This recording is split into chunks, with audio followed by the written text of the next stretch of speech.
Hello guys, this is Jeff. I worked on some pricing for you and I have some details to discuss. Here we are with the top view of the back room. It's a little better lit up than the last ones I showed you. Basically what the plan calls for so far is I have store wall covering every wall surface. At least that's every wall surface that you can see.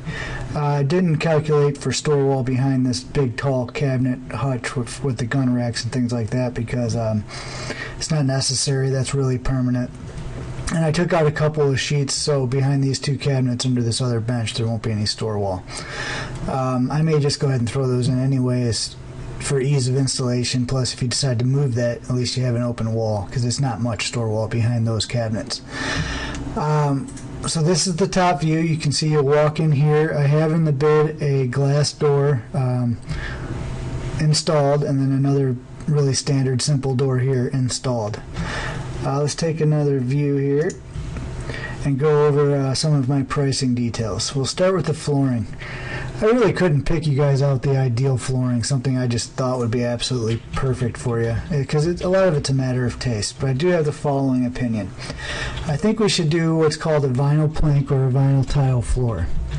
The reason is we can glue that down, and I want to glue your floor down because if we do anything like a floating floor, I'm sure you've seen the laminate floors and things like that, there's going to be a layer in there that can take on moisture that comes up through the concrete floor. And in my mind, a vinyl plank flooring that's made out of all rubber or whatever that stuff's made out of, it's pretty neat.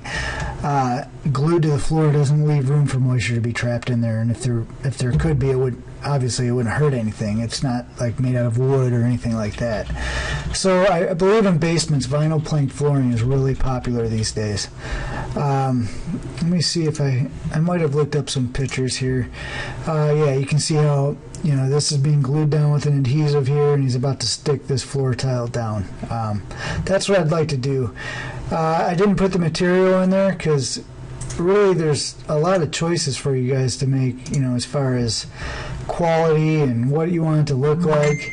But I will say that the flooring labor price is based on something that does not get grouted afterwards. So if you went with a wood, or you could do a tile and we could butt them together, but that might look a little unnatural without grout. Believe it or not, you can grout these vinyl tiles even though they're only, say, an 1/8 inch thick or something like that. We did it in the office I'm sitting in right now. It looks great, but I suggest you go with some kind of cool wood or something. That way we can just butt them together. The job will go much quicker. We don't have to come back the next day, grout, leave, come back, that kind of thing. Plus I don't have the labor in there for that as well. Alright, then I have the price for the cabinets and counters. So that is the price installed, everything included for all the cabinets, the bases, the fillers, the counters. These cabinets here with some sort of a, gun rack type thing that we're going to install that you can take out and you'll be able to use the regular shelves later if you choose to. And then we have the drawers underneath here with the removable dividers. You know what? I'm going to find those removable dividers on the internet right now on our website to show you what I'm talking about in case I never showed you yet. There we go. There's the drawers. You can see the removable dividers. You can take any of these out. The grooves actually run into the bottom of the drawer as well. I don't know if I have any other pictures here, probably not on this website. But this is something kind of special that we do. It's our design. It's really nice. So if you store stuff in there, you can count on the divider staying down and things not slipping under it unless you lift up on the divider, of course. But it's a really nice system, and we do that in all of our drawers, and that's what's going to come inside of the drawers in your plan. And then after the cabinets, one more thing about the cabinets. I build these really, really strong. These will, no question, be the strongest cabinets in your entire house. They're built out of 1 inch thick tops and bottoms, 1 inch thick shelves. They're made to hold weight. They are made to perform. I've designed them for really high-end garage projects and garage work so people can load them up and never have to worry about them. Heavy-duty hardware, just really well built all around, but yet simple and straightforward. That's what these are designed to be like. And underneath the cabinet and counter costs, I have optional extruded handles. You see these long handles here. These are full-length aluminum handles that go the distance of the door. We'll go back to the website here, and you can see these handles right here. My hand's on one of those. Cabinets look pretty good without them, and if you choose not to spend that money, you'll get handles like this, and you'll survive. You'll be just fine without them. But I really like them. They look really cool, but it is a back room in your house, and I'm not sure you want to spend that money or not, so I made that an option. Here's a nice setup with those handles as well. All right. Framing and store wall.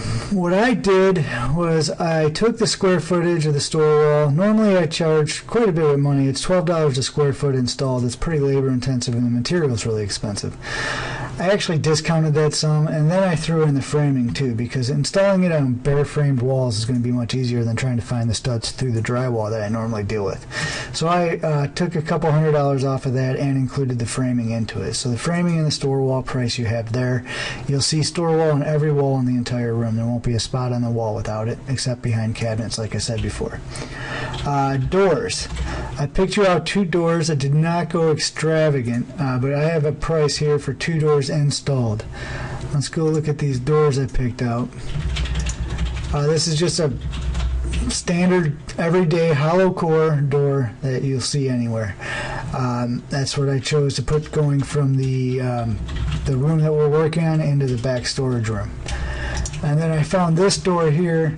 It looks like it's 208.65. Basically it's another simple, not expensive door from Home Depot, and it has 1 glass panel. I don't know if you can see through the glass or not. You know, you may want to do something where you apply something and make it kind of a fogged glass. I'm not sure. We could look into options later.